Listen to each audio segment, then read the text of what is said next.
Hi, I'm Nicole Argo, the director of the Together Up Institute. The mission of the Together Up Institute is to build a national movement for connecting across differences in our lives and our communities. And we are here today for a podcast called Reimagining Us. The purpose of Reimagining Us is to bring the stories and skills and ideas for making change, productive change in our lives and communities amidst a time of division.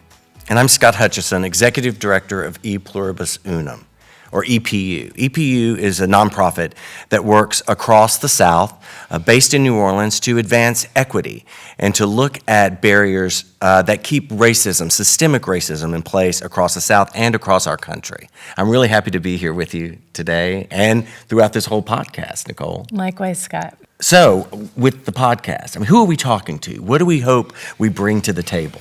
Our goal is to reach everyday Americans, people who are sitting in their lives and communities, maybe feeling exhausted by the divisions, unsure of how to make change, but knowing they want something better. We're reaching them by providing the stories of where is that happening?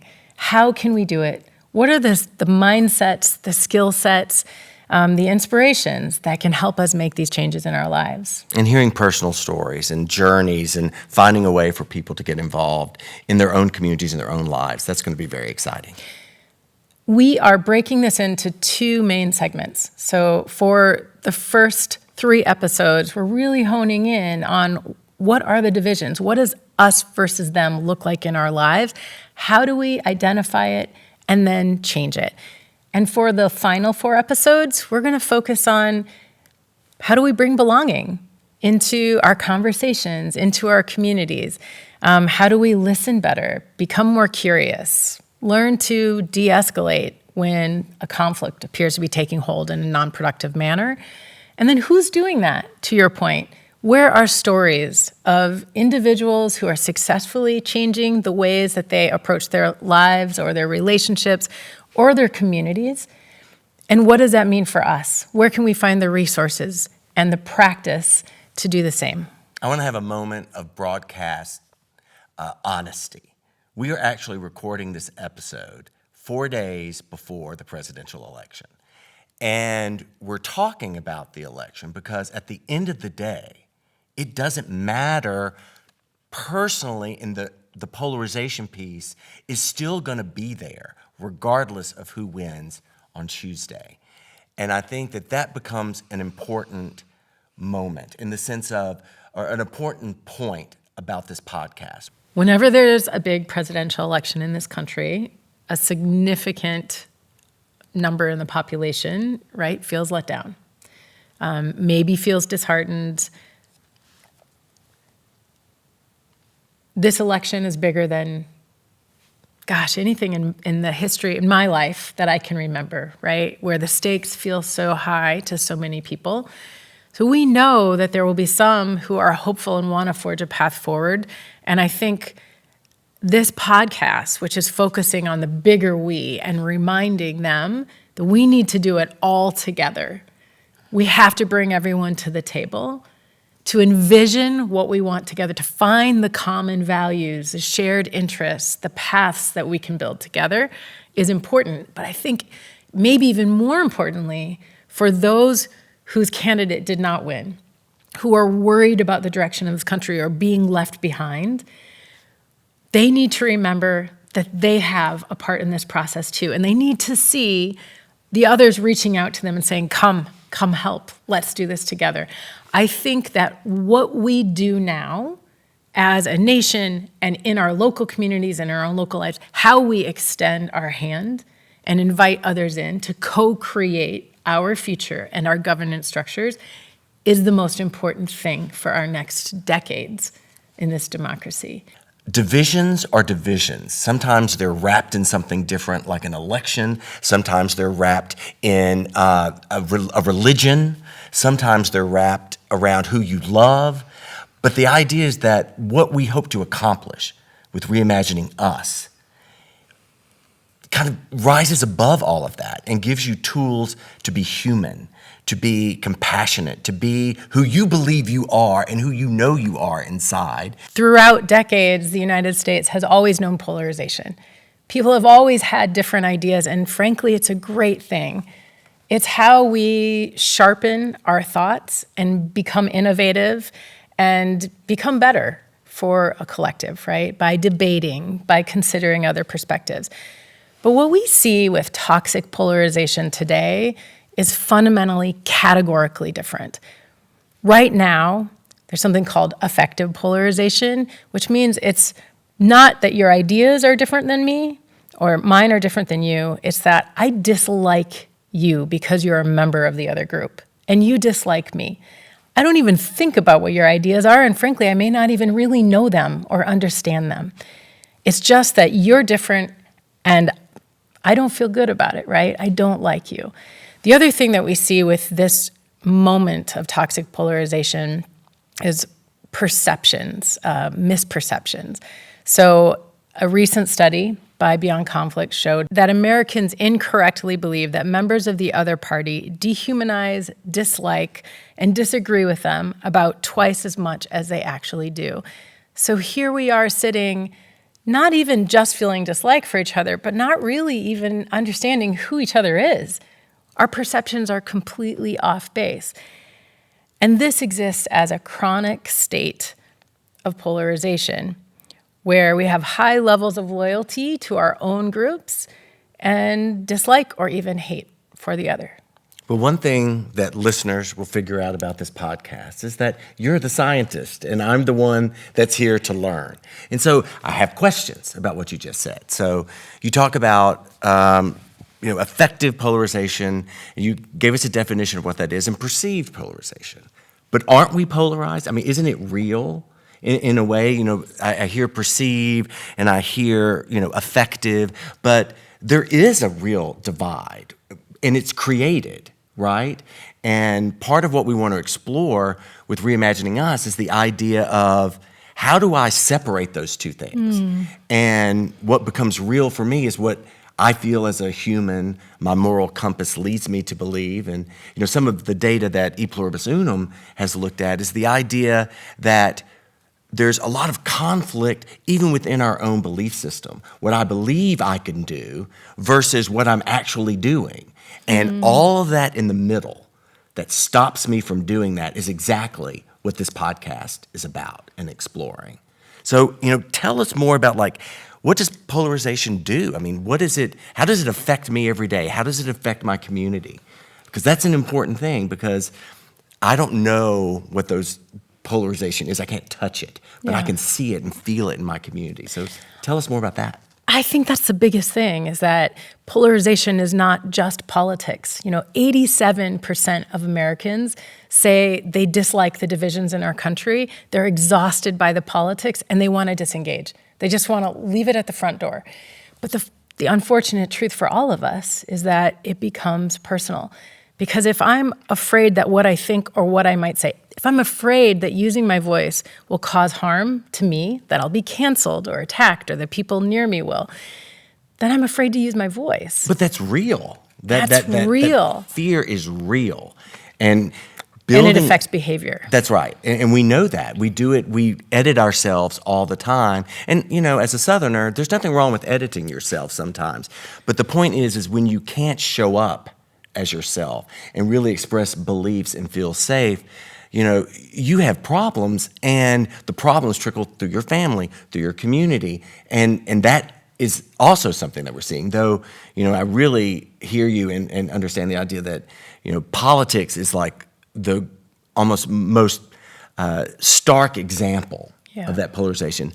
But the idea that we are more than that. We are more than our party, because, those are in cycles. Elections are in cycles. Yeah. And so everything that we do in the middle leads us to the next cycle.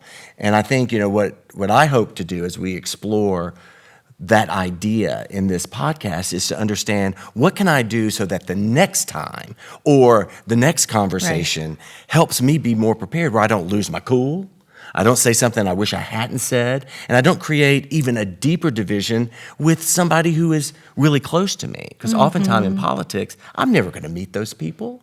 I don't know, how they act when they're not in front of the camera or when they're not sitting behind their desk, but I do know how my neighbor acts, and I do know how I want my children to act, and my family and friends. And so it's much deeper than all of that, isn't it? It's much, and it comes right down to our family dinners, right? Politics isn't politics anymore. Now it's identity. And so if I turn to my aunt or my nephew and I feel like I can't talk with them because I know they have different beliefs and I'm afraid of where it would go, I've actually just curtailed my family life, right? Or if I don't go to the school district meeting because I think there will be a fight or nobody will want to hear what I have to say, well, now I'm not a contributing member of my community into my kids' school life. And I think that this is the way that it has affected us personally. It has affected our communities. And it's really not something that we want for ourselves or our children. It's not being our best selves, right? And it doesn't allow our communities to thrive. But I want to pick up what you said is really important, that even if our perceptions are inaccurate, if they cause us to feel threat and fear, they're real. They transform into our behaviors and into our thoughts. And we're taking that seriously. How we feel is valid. But what I think is most important is understanding if those feelings are not based on a true and accurate assessment of who others are or what their beliefs or stances are or why they hold those beliefs and stances, if we lose track of the greater we and our humanity, then it's not serving us. And we need to step in and change that. Well, I think that's exactly what we're going to do, I hope, with this podcast. I'm right with you, Scott. Nicole, what led us here? Who are you? Who am I? What got us here together? Well, I can answer the first question about me, and I can't wait to hear what you're going to bring out for you. I'm a Midwesterner, and I have really strong Norwegian roots. I grew up with my great aunt, picture of King Olaf V on every wall in our house. But if you know anything about the Midwest or Norway, you'll see that I grew up steeped in an ethos of peacemaking and peace building, finding common ground, common sense, common ground, common good. We have a friend who likes to say that. As I grew older, I became a social psychologist. So as you know, I think all the time about how we think, feel, and behave in groups, and particularly when we're in conflict, when we feel threatened. And most of my life's work was how do we transform those conflicts into places of cooperation? So I really came to my work on belonging through research on political violence, believe it or not. And my question was, how do we get to a place where it feels possible to hurt others or even sacrifice ourselves to do it? Unbelievably, that answer has everything to do with belonging, or an imbalance of it. So what I saw was that when we felt totally excluded or under attack by another group, and we also were fused, right? We love our group. We felt like our group matters. People need to acknowledge that and recognize it. And we would I've seen people who would do anything to make the other group acknowledge that, right? We matter. Even if they knew it wouldn't change the status quo. So something about our connection to each other, it seems to drive the most important decisions in our life. So the other thing that brought me to my work on belonging has been through studying resilience. And as a college student, like so many in the United States, I spent a fabulous year in Zimbabwe and South Africa. And in Zimbabwe, I was with a network of rural villages called ORAP, the Organization of Rural Associations for Progress, who had survived what would have been an epic famine, similar to the 1980s in Ethiopia. But they survived it because they worked together across tribe, men and women who hold very different traditional roles, all members of society. They said, listen, we're not going to have water. It's going to be a huge drought.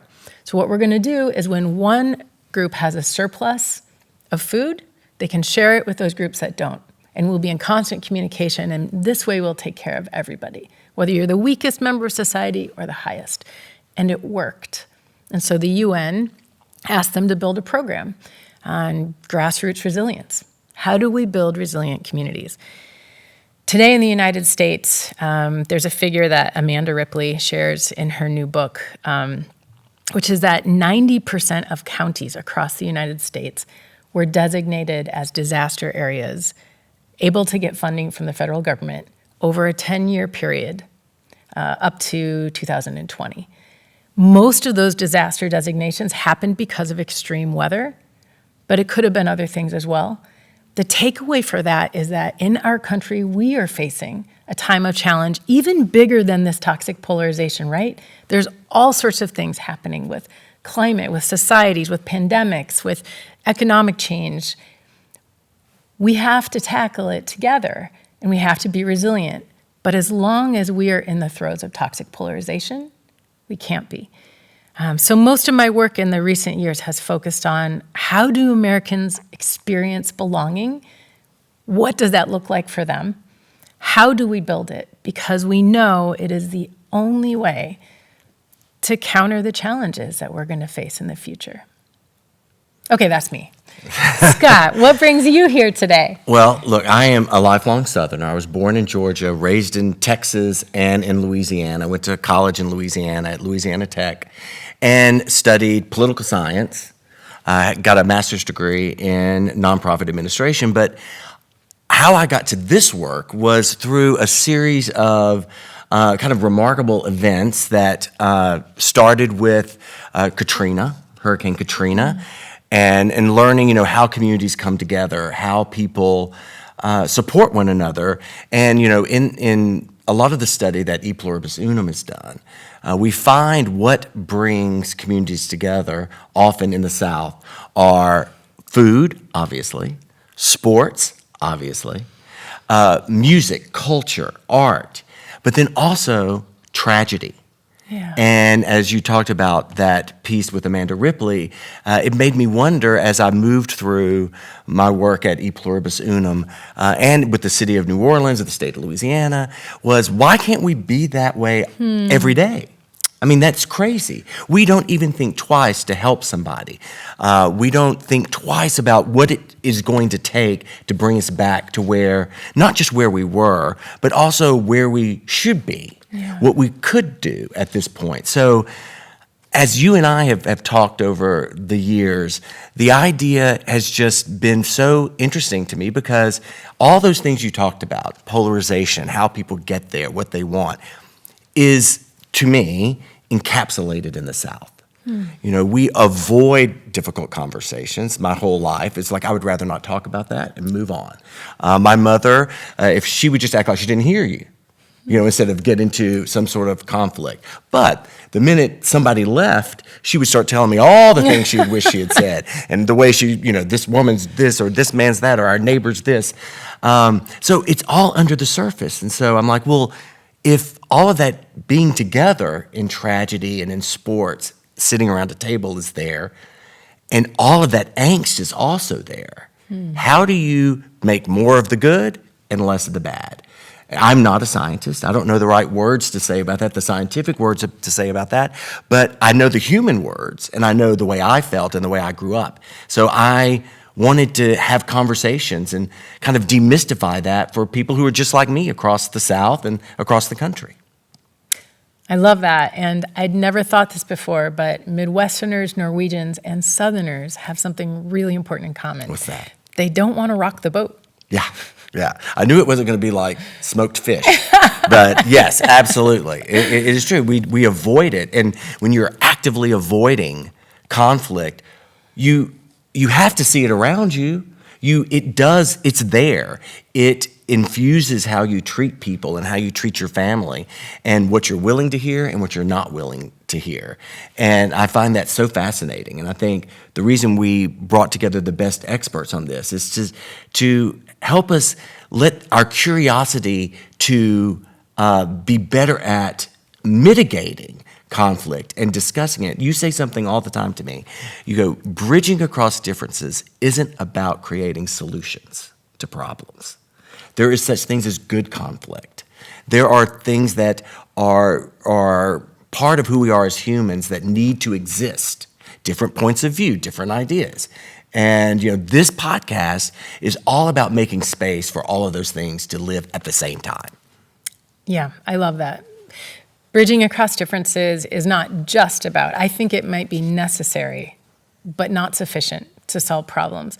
But being able to come to the table where we've been afraid to talk, where we've relied on our assumptions, and sometimes demonized or inaccurately perceived others because of that, that holds us all back, right? Yep. And I think part of my learning as a human to like grow out of what my great aunt might have taught me about what it means to be Norwegian and rock the boat is that it's okay actually to sit and say, tell me more about your different feelings, and then bring us all honestly to the table, reconnect us. Yeah. So Nicole, we talk about how polarization affects communities, how it affects the people in the communities. Talk a little bit about mattering and feeling valued, feeling belonging. Tell us a little bit about that and why it's important to combat. Can I use some of the data that EPU Absolutely. has brought up for this? Sure. So in your survey of the South, you ask a randomly selected households throughout 13 states of the South how people are feeling, like, do they matter? Do they feel valued by their community? Do they feel that if they were to speak out and say something different from others, that it would be okay? And I think those statistics are really revealing. So some of what you learned is that around half of respondents don't feel like they matter or are valued in their local communities, and a majority are afraid of speaking out because if they did, they think that they would be punished or they fear what could happen. In a survey I did in 2022, a national survey called the Belonging Barometer, we found that around a third of Americans felt local level belonging, right? That means a majority of Americans across the country don't feel like they belong in their local communities. How does that show up? What does that do to me as a person if I feel that way? Because am I conscious of it, or is it a consequence of something, right? I think it's a little bit of both. I think people are perceiving that they'll be shut down or punished if they say something someone doesn't like, and they therefore censor themselves, right? So they're rethinking or double-checking their thoughts and holding them in. They're taking away their own freedom, in a sense. But isn't it true? I mean, we've seen this over the past few years, especially cancel culture and all of that. Absolutely. So there's a reason that people feel that way. And so how do you work through that? I mean, how does this podcast help us work through that? Because it is real, but yet there's an opportunity for more. We can design our lives, our communications, and our communities for belonging. And I think the answer is, if we are in a culture where we perceive that we will be punished, we'll act in a certain way. And if we learn to identify it and name it and change those dynamics, we can free everybody up. So we have the evidence is in. You are more innovative, creative, and productive when you're in a group with people who hold different perspectives than you, but only if everybody feels free to share their perspectives. So without that sense of belonging and freedom and being valued and valuing others, we can't thrive. It's really that simple. And I think we've seen that. And I think for me, it's one of those, there's a contradiction in all of that, because while intellectually I understand and I appreciate that, I still have to overcome my upbringing. I have to overcome, in my case, my southernness to avoid that, because I don't want to be called out for those things. And so, I think when I think about what Reimagining Us is going to do, it's also going to create, you've said this phrase before, psychological safety. The idea that okay, this is not going to be the end of the world. I know it's going to be tough. I can practice. We'll talk later on about how our data shows people are willing to practice to be better at something and step into that space. And I can do it as deeply as I want. I can do it as intensely as I want. So we're looking to meet people where they are on this journey. This is not, okay, you've got to go through this program or you've got to do, something that makes you extraordinary. That's not what this is about. This is about listening to people talk and then seeing what you can apply in your life and then applying a little more, getting a little more courage or understanding, having a little more curiosity. I think it's interesting when we talked to a group of white women in the South about how they were fearful of saying something that might be against what their neighbor thought. We asked them, what do you wish they would bring to the table? I thought personally they would say, I wish they would just tolerate me and just be quiet and listen. That's not what they said at all. They said, I wish they would be curious and wonder and ask why I feel that way. And that one little turn of phrase really affected me. I thought, am I curious enough? Do I care? Or do I immediately go crazy or, the opposite of me kind of thing and just run away from them and put them in a bucket and never deal with them again? And so I think, what I see you teeing up so well with this podcast is the idea of find what fits for you. Listen to people and see what you can apply. And at the end of the day, we know, or we hope, you'll be better for it. You'll have new tools. You'll feel more secure. And you can get to a different place, and that place can also be your community. The research you and I have done brought us to the realization that Americans throughout the country, in the South and everywhere, they want to connect across difference. They want to practice these skills. They want a productive, connecting, collaborative way forward. We're talking majorities. They feel like their leaders are not helping them to produce that, and they're not quite sure how to take the next step. And I think listeners might be interested to know that 6 months ago, maybe even 4 months ago, this podcast wasn't even a thing in our minds, right? Yeah. But we sit with these data and come out of these focus groups so heartened and hopeful by all these people in their own minds and lives saying, I really do want to understand others. I really want them to understand me. And we can't get past, the headline, the Twitter feed statement. And with all of this data showing that this is what Americans want, who's going to bring them the tools and the insights and the best thinkers and the guide sheets and the ways to practice? We view this podcast as a place of insight, of skill building, of resource awareness, and connection. Because at the end of the day, it's through our connection that we're able to build. And I think we see it as something that is approachable, that is applicable, and kind of demystifying words that we hear and ways that we feel. My hope for Reimagining Us is that it can serve as a design for our lives and relationships, for our communities, and for the United States as a nation. My name is Nicole Argo. And I'm Scott Hutchison. Thank you for being with us on Reimagining Us, and we'll see you on our next episode. Reimagining Us is available on Apple Podcasts, Spotify, YouTube, and wherever you get your podcasts. Please follow the show and give it a 5-star review if you'd be so kind. Learn more at nextchapterpodcast.com/reimaginingus and togetherup.org/reimaginingus.